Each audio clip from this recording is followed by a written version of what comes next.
کرو حمد رب کی بہاروں کو دیکھو، دلاویز و دلکش نظاروں کو دیکھو، لہکتے ہوئے سب زازاروں کو دیکھو، عطر کے حسین شاخ ساروں کو دیکھو، جبین عرب کا دمکتا ستارہ ہے دلکش گلستان یہ دوحہ ہمارا۔ اس خطے کی آبادی زیادہ تر بدوی خانہ بدوشوں پر مشتمل تھی اور یہاں ماہی گیری کے چند چھوٹے چھوٹے گاؤں تھے۔ قطر کی جدید تاریخ روایتی طور پر 1766 میں کویت سے خاندانوں کی جزیرہ نما کی طرف ہجرت کے ساتھ شروع ہوتی ہے، خاص طور پر خلیفہ خاندان۔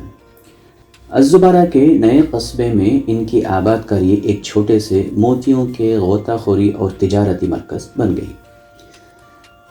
1783 میں خلیفہ خاندان نے قریبی بحرین کی فتح کی قیادت کی، جہاں وہ 20ویں صدی میں حکمران خاندان رہے۔ خلیفہ خاندان کی قطر سے رخصتی کے بعد ملک پر عبوری شیخوں کی ایک سیریز کی حکمرانی تھی، جن میں سب سے مشہور رحمہ بن جابر الجلحیمہ تھے، جو خاص طور پر خلیفہ خاندان اور ان کے ساتھیوں کے ساتھ اپنی سمندری جنگ کے لیے مشہور تھے۔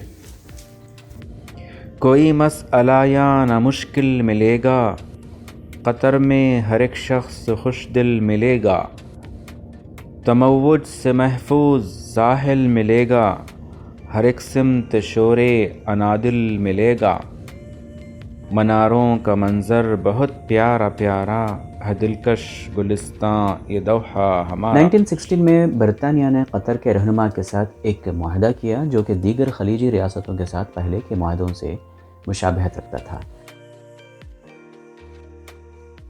جس نے برطانوی تحفظ کے بدلے میں برطانیہ کو خارجہ پالیسی پر کنٹرول دے دیا۔ ہے اہل قطر کی سخاوت مثالی، اخوت مثالی، محبت مثالی، شرافت مثالی، نفاست مثالی، عدالت مثالی، شجاعت مثالی، یہ اوصاف اعلیٰ کا یکتا نظارہ ہے دلکش گلستان یہ دوحہ ہمارا۔ 1921 کو قطر نے اپنی آزادی کا اعلان کر دیا اور برٹن سے پہلے کے تمام معاہدوں کو دوستی کے معاہدوں میں بدل دیا۔ 1981 میں وہ GCC کونسل میں شامل ہوا۔ 20ویں صدی کی پہلی دہائی میں معیشت کو نئی بلندیوں تک پہنچا دیا اور قطر نے اپنی تمام کوششیں لگا دیں۔ وہ سب سے زیادہ لیکویفائڈ نیچرل گیس ایکسپورٹ کرنے والا ملک بن گیا۔ قطری حکومت نے عجائب گھر، یونیورسٹی اور اپنے ثقافتی پروگراموں پر خصوصی توجہ دی۔ الجزیرہ سیٹلائٹ چینل کو sponsorship So when the. they met President Trump on his first foreign trip, it was all smiles and a common pledge to combat terrorism in all its forms. Yet less than 2 weeks later, the blockade against Qatar was launched, much to the surprise of Qatar's Emir, Sheikh Tamim bin Hamad Al Thani.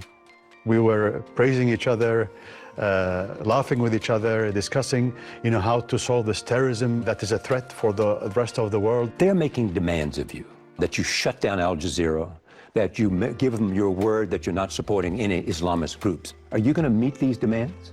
Our sovereignty is a red line.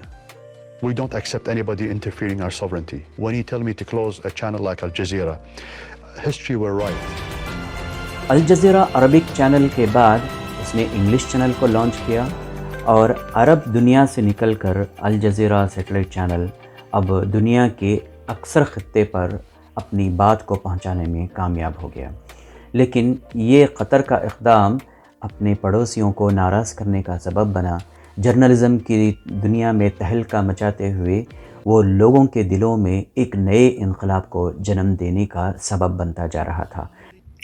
قطر کی ہے سب سے انوکھی قیادت، ہے شفاف دستور عمدہ سیاست، ہے رشک جہاں اس کی فہم و فراست، فقط امن ہے ہر عمل سے عبارت، سبھی زاویوں سے کھلا آشکارا، ہے دلکش گلستاں یہ دوحہ ہمارا۔ 11 میں مشرق وسطیٰ کی کئی حکومتوں کے خلاف عوامی بغاوتوں کے پھوٹ پڑنے سے قطر کو خطے میں واقعات کی تشکیل کے نئے مواقع فراہم کر دیے تھے۔ لیبیا میں قطر نے معمر قذافی کی حکومت کے خلاف بغاوت کی حمایت کی۔ شام میں قطر نے بشار الاسد کی حکومت اور اپوزیشن کے درمیان امن معاہدہ کرانے کی عرب لیگ کی کوششوں میں اہم کردار ادا کیا، تو دوسری طرف 2012 میں یہ معاہدہ ناکام ہوا تو قطر نے اسد کے خلاف میدان میں اترتے ہوئے باغیوں کو ہتھیار اور مالی امداد بھیجی۔ مصر میں قطر نے اخوان المسلمین کی اپنی حمایت جاری رکھی اور 2012 میں منتخب ہونے والی محمد مرسی کی اخوان المسلمین کی قیادت والی حکومت کو اربوں ڈالر فراہم کیے۔ 2012 میں قطر کے امیر شیخ حمد بن خلیفہ نے جنوبی غزہ پٹی کے خان یونس میں ایک نئے رہائشی محلے کے لیے سنگ بنیاد رکھنے کی تقریب میں پہنچ گئے۔ حماس کے وزیر اعظم اسماعیل ہانیہ ان کا استقبال کرتے ہوئے یہاں پر دیکھے جا سکتے ہیں۔ Ahmed bin Khalifa Al Thani has informed the ruling family that he intends to hand over power to his son. He is expected to address the nation in a few hours' time. The heir apparent Sheikh Tamim bin Hamad Al Thani will succeed him. The emir has been in power since 1995 and has overseen extensive economic growth in the country. Now, when Sheikh Hamad came to power, he took over in a bloodless coup against his father, Sheikh Khalifa. Since then, he's overseen Qatar's extensive economic growth and its rise as a regional and global player, notably as a backer of the Arab Spring Revolution, and he's also intervened to try to solve disputes in Darfur, in Sudan, and in Palestine.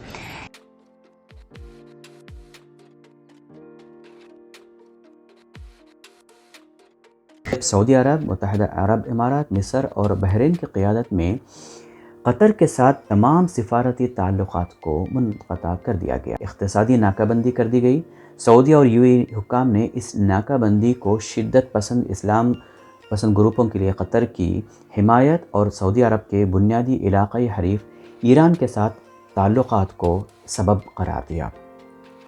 You اے ای، سعودی اور مصر کے اے blockade نے تقریباً 14 نکات کو قطری حکومت کے سامنے رکھا کہ الجزیرہ سیٹلائٹ چینل کو بند کیا جائے، ایران کے ساتھ دوستی کو ختم کیا جائے، اخوان المسلمین کو دیش نکالا کیا جائے۔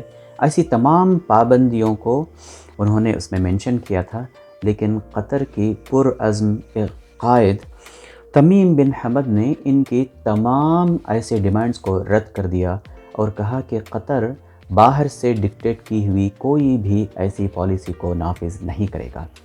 بالآخر 2021 جنوری میں یہ ناکہ بندی اٹھا لی گئی۔ Tour of the Gulf Arab states, Qatari Emir Sheikh Tamim bin Hamad Al Thani has welcomed the Crown Prince upon his arrival at Doha. تمیم آپ ہیں صاحب مجد انسان، مصائب میں ہوتے نہ دیکھا پریشان، شکیب آپ کو دیکھے ہر وقت شاداں، رہے آپ کی قوم عشرت بداماں، خدا آپ کا ہو ہمیشہ سہارا، ہے دلکش گلستاں یہ دوحہ ہمارا۔